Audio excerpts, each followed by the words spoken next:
வணக்கம். கோர்ட்ல ஒரு வக்கீல் இல்லாம உங்க கேஸுக்காக நீங்களே வாதாட முடியுமா? அப்படி ஒரு உரிமை நிஜமாவே இருக்கான்னு யோசிச்சிருக்கீங்களா?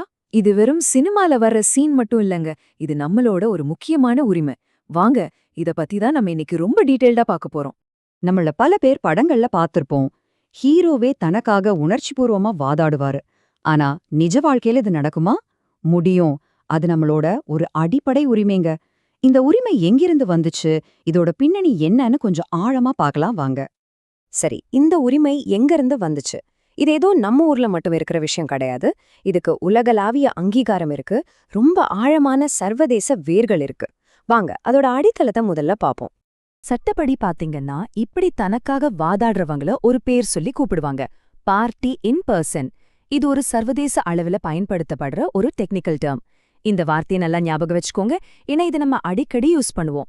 இந்த உரிமை எவ்வளவு அடிப்படைன்னு பாருங்களே. இது ஒரு முக்கியமான சர்வதேச மனித உரிமைகள் ஒப்பந்தத்திலேயே இருக்கு. சிவில் மற்றும் அரசியல் உரிமைகள் மீதான சர்வதேச உடன்படிக்கை, அதாவது ICCPRல இங்க ஹைலைட் பண்ணிருக்கிற மாதிரி தனிப்பட்ட முறையில் தன்னை தற்காத்துக் கொள்ள ஒவ்வொருவருக்கும் உரிமை உண்டுன்னு ரொம்ப தெளிவா சொல்லப்பட்டிருக்கு. இதுதான் இந்த உரிமைக்கு ஒரு உலகளாவிய அங்கீகாரத்தையே கொடுக்குது. சரி, இந்த உரிமை உலக அளவுல இருக்குன்னு இப்போ நமக்கு தெரியும். ஆனா எல்லா நாடுகளிலும் இத ஒரே மாதிரி தான் சொல்றாங்களா, இல்ல ஒரே மாதிரி தான் பயன்படுத்துறாங்களா? அதுதான் இல்ல. வாங்க, உலக நீதிமன்றங்களை சுற்றி ஒரு குட்டி டூர் போயிட்டு அங்க இது எப்படி இருக்குன்னு பார்க்கலாம். இந்த டேபிள் ரொம்ப இன்ட்ரெஸ்டிங்கா இருக்கு பாருங்க. முதல்ல அமெரிக்காக்கு போவோம். அங்க இத ப்ரோசே லிட்டிகேஷன் சொல்றாங்க. இது அவங்களோட அரசியலமைப்பு சட்டத்தாலேயே பாதுகாக்கப்பட்ட ஒரு உரிமை. அடுத்து இங்கிலாந்து. அங்க லிட்டிகென்ட் இன் பர்சன் சொல்றாங்க. அங்க ஒரு சின்ன வித்தியாசம் என்னன்னா, உங்களுக்கு உதவ மெக்கன்சி ஃப்ரெண்ட்னு ஒருத்தரை கூட கூட்டிட்டு போகலாம். அவர் உங்க நண்பர் மாதிரி உங்க பக்கத்துல உட்காந்து நோட்ஸ் எடுப்பார். ஆனா ஒரு வார்த்தை கூட உங்களுக்காக பேச மாட்டார். கடைசியா கனடா. இங்கே செல்ஃப் ரெப்ரசன்டட் லிட்டிகென்ட்னு பேரு. ஆனா இங்க ஒரு பெரிய எச்சரிக்கை இருக்கு. நீங்க தேவையில்லாம வழக்குகளை போட்டு கோர்ட் நேரத்தை வீணடிச்சிங்கன்னா உங்களை வெக்ஸேஷியஸ் லிட்டிகென்ட், அதாவது தொல்லை கொடுப்பவர்னு முத்திர குத்திடுவாங்க. இது ஒரு பெரிய சிக்கல். ஏன் இந்த நாடுகள்ல இவ்ளோ வித்தியாசம் வருதுன்னு யோசிச்சிங்களா? அதுக்கு காரணம் அவங்களோட சட்ட அமைப்புகள் தான். அமெரிக்கா, இங்கிலாந்து மாதிரி காமன் லா சிஸ்டம் இருக்கிற நாடுகள்ல நீங்களே வாதாடுறது ரொம்பவே சகஜமான ஒரு விஷயம். ஆனா நிறைய ஐரோப்பிய நாடுகள்ல இருக்கிற சிவில் லா முறையில பாத்தீங்கன்னா இந்த உரிமைக்கு நிறைய கட்டுப்பாடுகள் இருக்கு. குறிப்பா பெரிய கிரிமினல் கேஸ்கள்ல வக்கீல் வச்சுக்கிறது கட்டாயம்.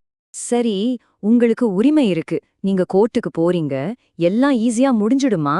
அதுதான் இல்ல. இப்போதான் நாம யதார்த்தத்துக்கு வரோம். ஒரு உரிமையை கொண்டிருப்பது வேற, அதை திறம்பட பயன்படுத்துவது வேற. தனக்காக வாதாடும்போது என்னென்ன நடைமுறை சிக்கல்கள் வரோன்னு பார்க்கலாமா? நீங்களே வாதாட முடிவு செஞ்சா நீங்க சந்திக்க போற சவால்கள் இதெல்லாம் தான். முதல்ல, கோர்ட் நடைமுறைகள் ஒரு பெரிய சிக்கலான புதிர் மாதிரி இருக்கும். விதிகள், டெட்லைன்ஸ்னு தலை சுத்திடும். ரெண்டாவது, யோசிச்சு பாருங்க, உங்க சொந்த கேஸ்ல நீங்க எப்படி இமோஷனல் ஆகாம நிதானமா இருக்க முடியும்? அது ரொம்ப கஷ்டம். மூணாவது, இந்த சிஸ்டமே வக்கீல்களுக்காக, அதாவது சட்ட வல்லுநர்களுக்காக டிசைன் பண்ணப்பட்டது. ஒரு சாதாரண மனுஷனுக்கு அது ரொம்பவே அந்நியமா தெரியலாம்.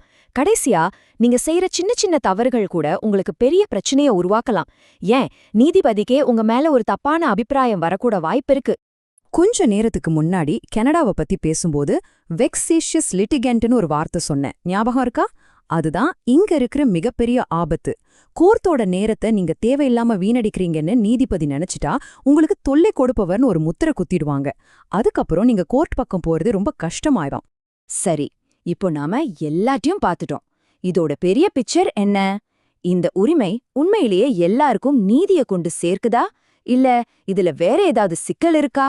வாங்க, அத பத்தி சிந்திக்கலாம். அப்போ இந்த விஷயத்தோட மையப்புள்ளி என்னன்னு கேட்டீங்கன்னா, அது ஒரு சிக்கலான பேலன்ஸ் தான். ஒரு பக்கம் எல்லாருக்கும் நீதி கிடைக்கணுங்கிறதுக்காக இந்த உரிமை ரொம்ப அவசியம். ஆனா இன்னொரு பக்கம் கோர்ட்டோட தரம், அதோட ப்ரொஃபஷனல் ஸ்டாண்டர்ட்ஸும் குறையாம பாத்துக்கணும். இந்த ரெண்டுக்கும் நடுவுல ஒரு மெல்லிய கோட்ல தான் இந்த சுய பிரதிநிதித்துவ உரிமை நிக்குது. கடைசியா இன்னொரு கேள்வியோட உங்களை விட்டு போறேன். ஒருத்தருக்கு தானே வாதாட உரிமை கொடுக்கறது நிஜமாவே நீதியை எல்லாருக்கும் கொண்டு போய் சேர்க்கிற வழியா, இல்ல சட்ட நுணுக்கங்கள் தெரியாதவங்கள ஒரு சிக்கலான வலைக்குள்ள மாட்ட வைக்கிற ஒரு பொறியா? இத பத்தி நீங்க என்ன நினைக்கிறீங்க?